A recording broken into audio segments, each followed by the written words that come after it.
to Access Sportsnet Lakers, brought to you by your Toyota dealers. We make it easy. Chris McGee, James Worthy, Danny Green. We have Mike Trudell down at Crypto.com Arena. The Lakers survive. They get the win. They are 14-2 in their last 16 games. And tonight, guys, they return to Crypto.com Arena after the long 6-game road trip. They played 6 games in 9 days. Listen, it wasn't comfortable at times, and Fish talked a lot about it with Billy on the broadcast. It's one of those nights where you come back from a long trip, you got dead legs, you're playing a young team that has nothing to lose, playing hard, and you just have to find a way to win, and that they did, James, and they holding on tight to that third spot in the West.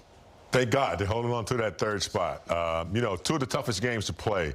That last game on a road trip, depending on the significance of it, and then you come home, see your kids, see your wife, you sleep in your bed, you go to your barbershop, you get comfortable with being back home, and you don't let your guards down. It's just a natural reaction, which makes these games tough to play. I thought the Lakers did a really good job of keeping their head in. It could have gone the other way. Brooklyn, young kids auditioning, a lot of offensive rebounds, a lot of second opportunities, the kind of game that you could lose. But they kept their head in there, and they won at home at all costs. Yeah, I mean, it was a heavy round bout for 3 quarters. That fourth quarter just outlasted them. But like Big Game said, when you come home, it's kind of like a trap game, especially against a young team like that has nothing to lose, a little chip on their shoulder. A lot of those young guys want to prove themselves in contract years. And they made a lot of shots. They took a lot of threes, and they made some shots. They made a lot of threes. So the biggest thing is the Lakers have that veteran experience, got to the free throw line a little bit more, slowed it down. But in the fourth quarter, you know, they used that clutch experience to kind of, you know, take it away a little bit and get a little cushion later on in the fourth. What a wild stat. The Brooklyn Nets with 96 field goal attempts. A lot of attempts. To the Lakers 70. Lakers obviously got to the line a lot more. I do want to start with Luka Dončić because the brilliance has been on display for the entire year. But when you look at what he's done in the month of March, and especially over these last 12 games, again, scoring his average in these 12 games, he got to 41. James, he had 24 at half, 5 of 10 from 3, had the 8 rebounds, the 3 assists, and he just continues to be able to do this every night. It's almost like cruise control. You know, you set your cruise control at whatever, 85, 90, it's going to stay there. And that's, I'm not saying his game is on cruise control, but his results are very consistent. And, you know, he's also, as we talked about a little bit in pregame, he's really picked it up defensively, too. So he's playing on both ends of the court. And the worst thing you can do is, you know, talk trash to him. I think somebody kind of talked trash to him a little bit there in the latter part of the game, and he lit him up immediately. So, yeah, he's an entertainer. He's a great player. He's a winner. And he's only, what, 27, Gator? 27. Yeah. So he's just now, I mean, they say you start peaking around 27, 28, 29. So he's, you know, he's just getting to a point where he's dominating the game, understanding how to be a winner night in and night out.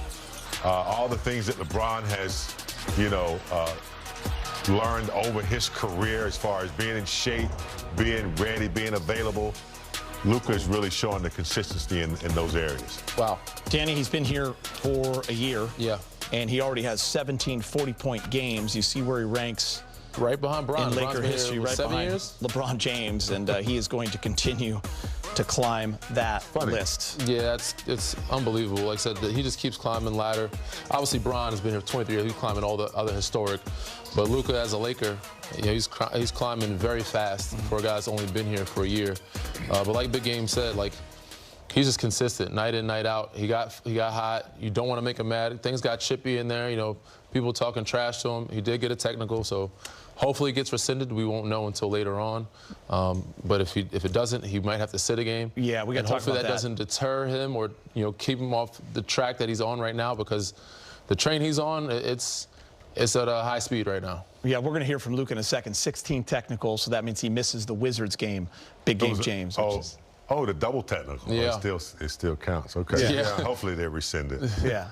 But if not, they already rescinded one, so I'm not sure if they'll rescind this one. Probably due to miss a game anyway. Yeah. So this might be his last rescind if they do this. If they do rescind it. Yeah. Or we just don't see him in the Wizards game, and he's fresh for maybe the Cavs. Yeah, all right. And by the way, he's already sitting down and he's talking to the media at the podium.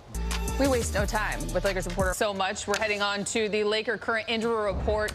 As it stands right now, both Luka Dončić and Rui Hachimura are expected to play after being upgraded to available. DeAndre Ayton, he's off the injury report. Good news there. However, Marcus Smart, he's still dealing with an ankle contusion. He will not suit up. And on the net side, Michael Porter Jr. is out. He's dealing with a hamstring strain. So the Lakers are 25-3 versus teams below 500. The Nets have the second worst record in the East. And as Mike Trudell just kind of alluded to, Big Game, I'll start with you. Teams like this who have nothing to lose oftentimes become a little bit more dangerous. How do you kind of manufacture that urgency to be ready?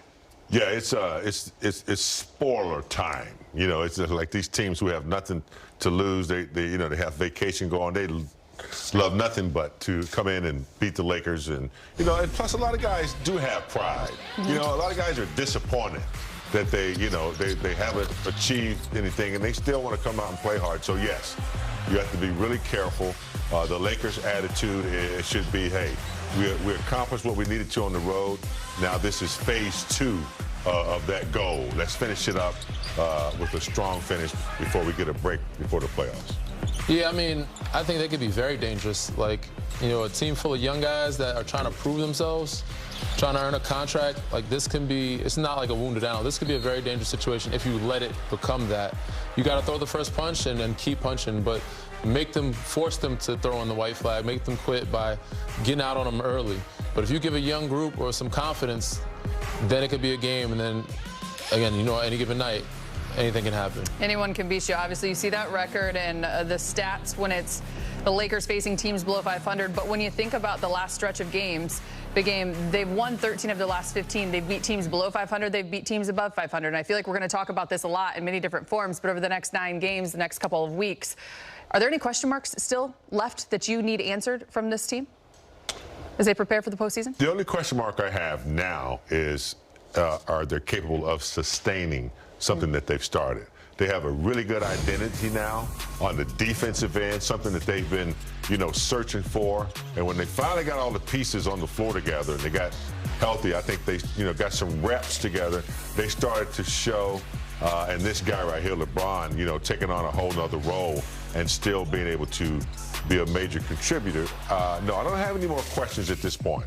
I think that the role players are coming in. Jake and even when Vanderbilt gets some minutes, Max is now healthy.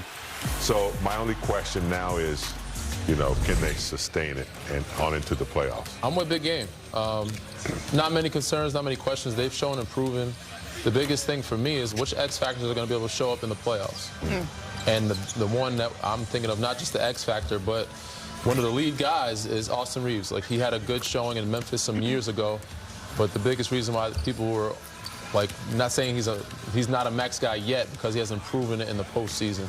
And, last year, Minnesota, I think the year before that, Denver, where he had some tough outings. So if he can play the way he's been playing regular season, they should be fine. And those other guys, whether it's Marcus Smart one night or it's Ayton or Jackson Hayes or Rui, if one of those guys step up every other night, then they should be able to sustain what they have going on.